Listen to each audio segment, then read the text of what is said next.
शेतकऱ्यांनो, अधिकाऱ्यांच्या गाड्या न फोडता सत्ताधाऱ्यांच्या गाड्या फोडा असे अजब वक्तव्य वंचित आघाडीचे सुजय आंबेडकर यांनी केले आहे।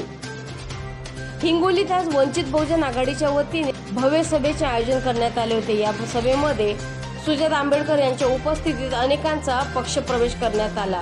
या पक्षप्रवेशादरम्यान सुजय आंबेडकर यांनी राज्य सरकारवर चांगलेच टीकास्त्र सोडले। यावेळी सुजय आंबेडकर यांनी शेतकऱ्यांना संबोधित करताना शेतकऱ्यांनो, अधिकाऱ्यांच्या गाड्या न फोडता सत्ताधाऱ्यांच्या गाड्या फोडा असे वादग्रस्त वक्तव्य केले आहे। याबाबत पुढे आणखी काय म्हणाले वंचित बहुजन आघाडी नेता सुजय आंबेडकर हेही बघूया। आता मित्रांनो, मी तुम्हाला एक गोष्ट सांगतो, या येड्या पानकुळ्यांना जितकं बोंबलायचंय तितकं बोंबलू द्या, आपल्याला फरक पडत नाही।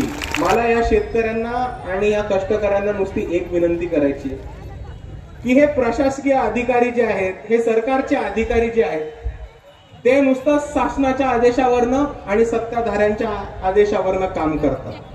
तुम्ही या गुलामांना, चाकऱ्यांना पकडून काही होणार नाही।